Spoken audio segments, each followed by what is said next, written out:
Struggling with the demands of a newborn daughter and a special needs son, today's guest developed insomnia. Her doctor prescribed benzodiazepines, but dependency followed. Melissa Bond shares the story of her journey of addiction and recovery this week on Story in the Public Square.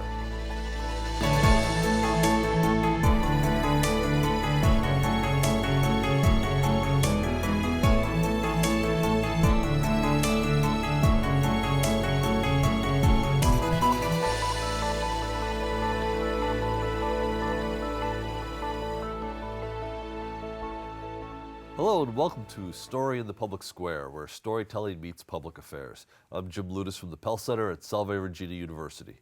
And I'm G. Wayne Miller with the Providence Journal. This week we're joined by author Melissa Bond, whose new memoir of addiction, Blood Orange Night, will be published this summer. Melissa, thank you so much for being with us. It's an absolute pleasure. Thanks to you both. We're going to spend some time talking about the new book, but let's talk a little bit about you. You are an author, a narrative journalist, a poet. What drew you to the written word in the first place? So Jim, I've heard this incredible quote that I think speaks to my experience, which is writing is not a vocation, it's a condition. That's good. I was born with that condition. My mom tells this story of me writing on I would pull back my sheet at night and write on my mattress. So from the time I could write, it was my way of sort of stitching myself to my experience and exploring my world. So I've done it since I was little. When did you discover, though, that this was something that you could do for a living? I think for a long time, I didn't think it was something I could do for a living. But when I discovered narrative journalism in my late 20s, I thought, oh, this is the place where I can marry the part of me that loves to dig deep into topics and create a narrative that will really grab people. And that felt like the trajectory that I had planned on following. So you began writing professionally. And then in 2008, you married, and soon thereafter, you had your first child, who was born with Down syndrome. Tell us about that period of your life, because that really is the beginning of Blood Orange Night, which I just want to say is such an incredible book. It's just really astonishing. But go ahead, tell us about that period in your life, and then we'll get into the book a little bit more. Yeah. Wow, Wayne. I think it's important to say that I had never met anyone with Down syndrome in my life, and we did not know. I had had a number of the tests, but I just was profoundly naive, I think, about the possibility of having a child who, had any kind of genetic, marker that was different. So we didn't find out he had Down syndrome until the 5th day after he was born. And I think there are two things that I will say about that. The first is that we had those first 4 days to absolutely fall in love with him. And I feel grateful for that, because if we had known ahead of time, I think I would have latched onto the diagnosis and had a lot of fear and uncertainty. But as it was, we had 4 days, and I was so deeply in love with him that discovering that he had this that would make him a different human in the world just felt like it amped up my mama wolf energy tenfold. So it was a sense of, this is going to be a different experience in the world, but I am so in love with this human that I will find out what he needs, and I will make sure he has the best life possible. So this happened during the Great Recession, and during that period, in addition to the birth of your first child, Finch is his name, a lot of other things happened. Your career in terms of earning income from writing hit a wall. You lost a job, leaving your husband, a landscaper, as the sole source of income. And also during this period, you became pregnant with your second child. So this is a lot of, this is a lot of stress. Talk about that, all of this happening in, roughly a 1 year, just over a year period of time. All these stresses, new motherhood, losing a job. Talk about that. Yeah. It's, when they talk about life stressors, we really hit like a number of them in a really short period of time. So it was amazing. I'd finally kind of settled into this career of being a narrative journalist and was really excited about moving forward. I'd sort of thought, oh, I'm following the footsteps of Malcolm Gladwell. This is what I want to do. And as you said, it was the Great Recession. We had hoped our magazine would survive, but there was 1 week where on a Wednesday, I just had this impulse and I took a pregnancy test. I was in a yoga studio, peeing on a pregnancy stick, which is, it's a scene out of the book because it was so hilarious. And I discovered I was pregnant that day. 2 days later, on a Friday, we were all corralled into this room, and the publisher's son told us that the magazine was folding. We didn't have enough money. So within 1 week, I discovered I was pregnant. I was out of a job. My husband at the time was feeling a tremendous amount of stress for capturing, all of us. And I think there was no way for me to understand kind of the layers of stress and what was peeling away from me, this identity of being this professional and writer. I suddenly was kind of left with this sense of, okay, who am I now? Who is this person now that is pregnant and has a child with a disability? And my career has hit a wall, and there didn't seem to be a path for me at that point. Melissa, so you talk a little bit about your work as a narrative journalist. Did you ever think that you would be the subject of your own work? Oh my gosh, no. Jim, a memoir is the last thing I'd ever imagined myself writing. I was a fiction writer. I had interviewed John Huntsman Jr. I was really, really interested in other people and their stories, but I'm a very private person. And so to have myself as my own subject was literally the last thing I ever wanted to do. Well, and there's some profound courage in this, because you don't really, we're with you in that ladies' room at the yoga studio. We learn a lot about you and a lot about some of the challenges that you faced. Where does that courage come from to share that much with your audience? Yeah, I think anytime people go through any kind of trauma, there's this sense of I became, to some degree, background to my own story. I realized that my story, if it was just my story, that wouldn't have been nearly as interesting as the fact that I discovered that this was the story of hundreds of thousands of people. And it felt as though I was really the person to hopefully tell it and make a difference. And so somehow bearing myself totally, even though it feels like an act of courage, it to me feels like the only gift I can give to help make a difference. So that's where I get the courage from, is the fact that, hopefully it will really significantly impact some other people in a way that helps. So in terms of impacting other people, excuse me, the main subject, at least in terms of a chemical, of a drug, is benzodiazepines and addiction. And so you became exposed to those, began taking those during your pregnancy with your second child, Chloe. And that's because you had terrible insomnia. Mothers of infants often will go, with very bad sleep, and some do have terrible insomnia, but you seem to have like the worst possible case. You were getting 1 or 2 hours of sleep, and it was really affecting, your waking hours, obviously.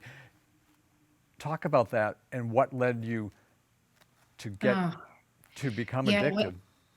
Wayne, it was one of the most horrific experiences I've been through in my life. And it came like a shot. I mean, it was literally one night we were going to bed. Finch was 6 or 7 months old.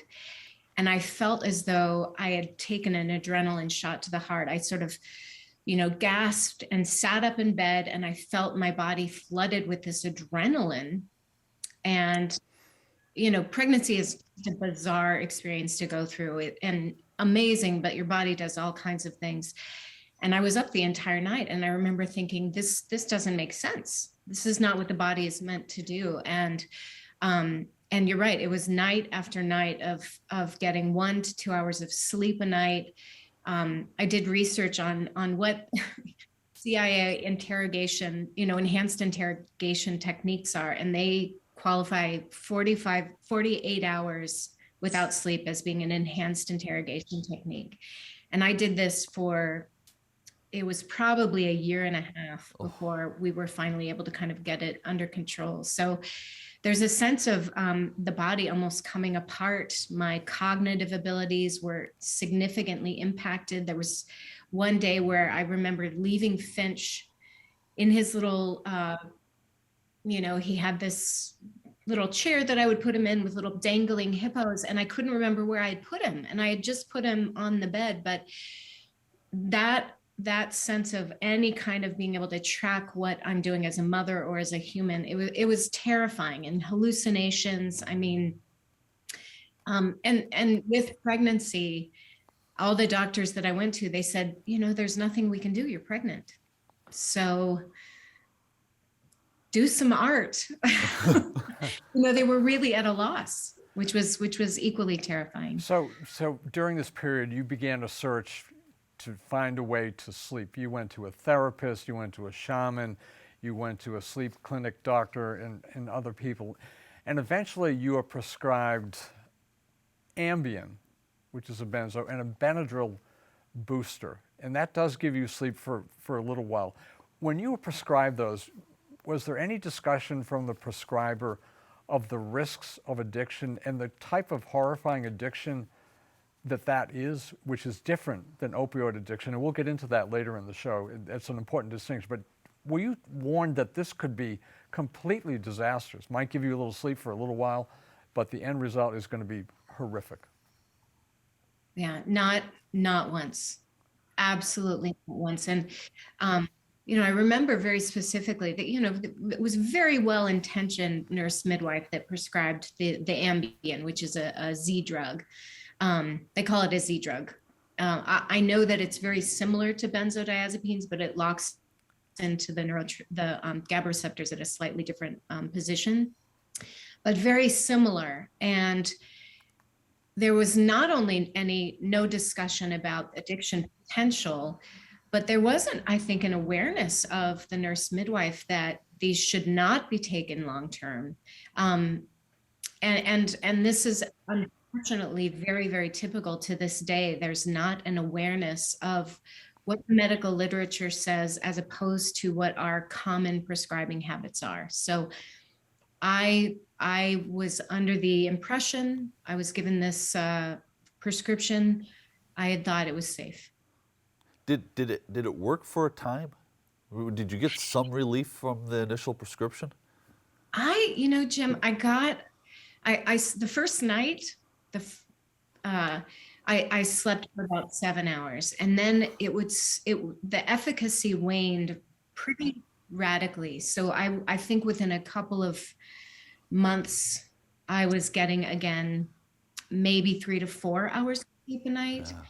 And with pregnancy, there are a lot of strange things that happen in the body. And so I realize now, in retrospect, I was having a lot of side effects that were probably part of the interaction with the drug. But, I didn't know because I was a pregnant mother. So can you walk us through that escalation from that initial, so the insomnia, the initial prescription, the waning efficacy, how does that lead to addiction?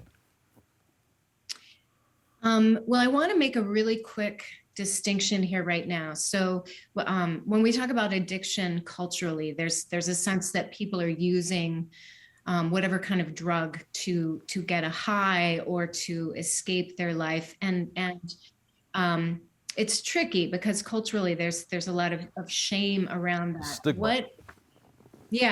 What I experienced was there was no desire to take the drug at all, but there was a desperation and a physical dependency that we now know happens within the period of 5 days to a couple of weeks. So with that dependency, what happens is if you stop taking it, or even if you slowly, try to reduce your dose, there's a radical uptick in symptoms. You can get rebound insomnia, you can have heart palpitations, you can with the benzodiazepines, you can have a fatal stroke or a psychotic break. Wow.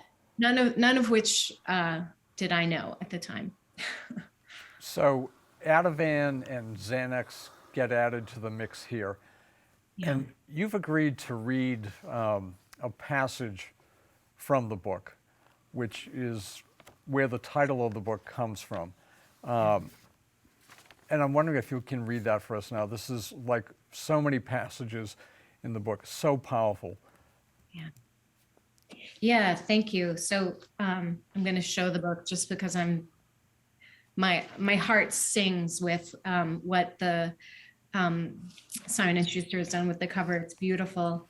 And I want to give a little bit of context around the reading.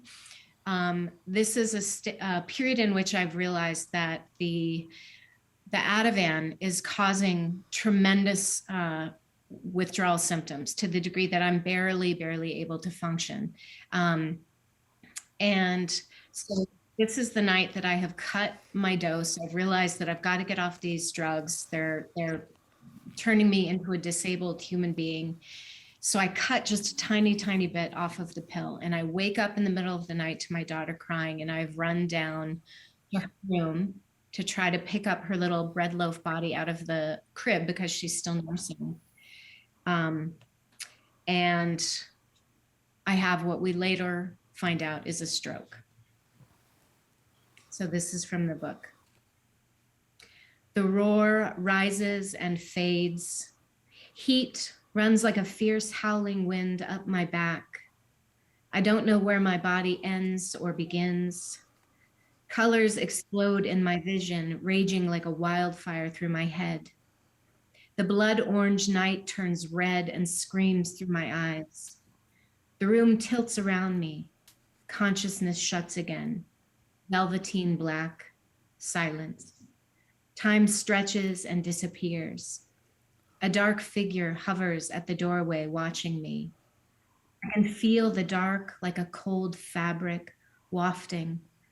I can feel death wait and then turn, hiss. And then there's nothing, a long time of nothing. That's incredible. Melissa, can you put into words for us the desperation you had to feel, realizing that there was something going wrong, and how do you get out of it?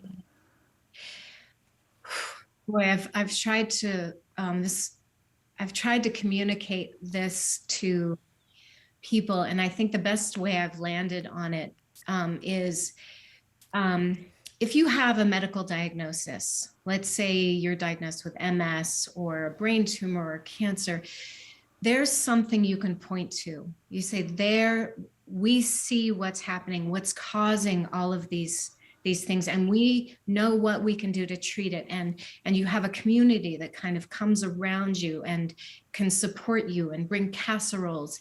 And my experience was this radical sense of exile from not only my own body, because I was just wrapped in the skin of pain all the time, but from my family and friends, because no one knew what was happening or what the problem was or how we could help. And then from my own sense of self, because I thought, there's also this sense of like, am I crazy? What's happening? So it feels as though it was this sense of like traveling through the desert and having no compass, and no sense of how I would get home, but knowing I had to. Did you become depressed? I mean, I don't know how you wouldn't. Oh, oh, I think depression is absolutely. I was radically depressed. I mean, the emotions, I was stripped absolutely raw, and it was a desperation. I mean, there were times where I thought, why go on? I don't know if I can go on. So eventually you begin to do research. I mean, in the fog that you were in, and fog I think is probably, a mild term to describe what was a nightmare. In the early stages, research didn't occur to you. If you had not been there, you probably would have. But eventually it does occur to you. And you go online, you find Medline, you find a scientist in the United Kingdom, and you begin to learn about benzos. Talk about that discovery and how dramatic and horrible it was to learn what was really happening to you and what was really causing it, which were drugs that were supposed to help you, quote unquote, sleep. Right. Right. I call them pharmaceutical hammers. And I have a number of people that ask me, are you just totally anti-drug at this point? And I say, no, no, we create tools. In Western medicine, we have tools. They are, many of them, incredible. And unfortunately, we also have a system that slides past what is prescribed by the medical literature, and we start having habits of prescribing that are extremely damaging and for which we don't have any kind of clinical tests. So what I had found was that the medical literature was all there. It wasn't that hard to find, but the awareness culturally, and this includes with clinicians, doctors, GPs, they were prescribing far outside of what the medical literature recommended. And the awareness of the dangers of that was not there. It was, this woman in the UK that you referenced, Dr. Heather Ashton, who has since passed. She really has done more research. I don't know when she started, but she researched benzodiazepine withdrawal symptoms for 30 years. And she really was the anchor and the only real strong research I found on what it was like to withdraw and how radically difficult it is. So you depict this correctly as an epidemic. And there's another drug epidemic, and that's the opioid epidemic, which I think it's fair to say more people know about, have heard about. There's been more press on it. There's been far less with benzos. Why do you think that is? I mean, obviously this is dangerous and can be lethal, as you yourself said. Yeah. I think, first of all, I'm incredibly grateful that there's so much awareness about opioids at this point. And one of the things, that was one of the questions that I had was why didn't I know? Why didn't my doctor know? Why wasn't I informed? And one of the ways I describe benzodiazepine epidemic as a shadow epidemic, because the impact that it has on the body, it is much more difficult to actually have an overdose with just benzodiazepines than it is with opioids. So opioids became so terrifying because people were overdosing, and it had a really radical, quick lethality. With benzodiazepines, there's a dismantling of the brain that happens over time. So many of the body's systems start to become disabled. People find they're having GI issues. For me, I thought I had either a brain tumor or MS because I was having all kinds of neurological disorders. My balance was off. I was falling all of the time. I had bruises all over my body. I couldn't remember anything. But what happens is a lot of people will think, I have something wrong with me. They'll go to a doctor. The doctor will say, you have some kind of GI disorder. Let's do all these tests. They get medicated for something else. And they don't realize that what's happening is their brain is being disabled by these drugs. So the terror is that people are sliding into disability because of the drugs, and they're thinking it's something else. Melissa, we've got a little bit more than a minute left here. I'm curious, how are you doing now? Oh my gosh. Um, I would say anyone that has gone through a radical trauma when when it feels like life is possibly over, coming out of that, every day feels like spring.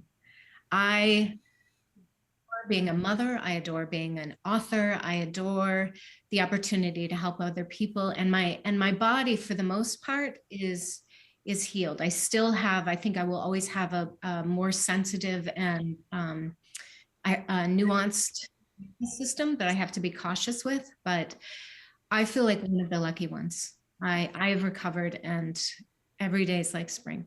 Is there some, we got literally about 15 seconds here, is there some advocacy that emerges naturally from writing a book like this? Ask the question again. Is there? Is there some sense of advocacy that emerges from writing a book like this?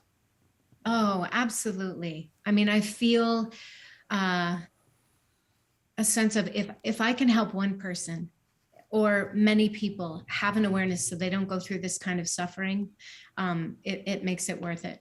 Well, Blood Orange Night is a remarkable book, and Melissa Bond, thank you so much for being with us today. That is all the time we have this week, but if you want to know more about Story in the Public Square, you can find us on Facebook and Twitter, or visit pellcenter.org, where you can always catch up on previous episodes. For G. Wayne Miller, I'm Jim Ludis, asking you to join us again next time for more Story in the Public Square.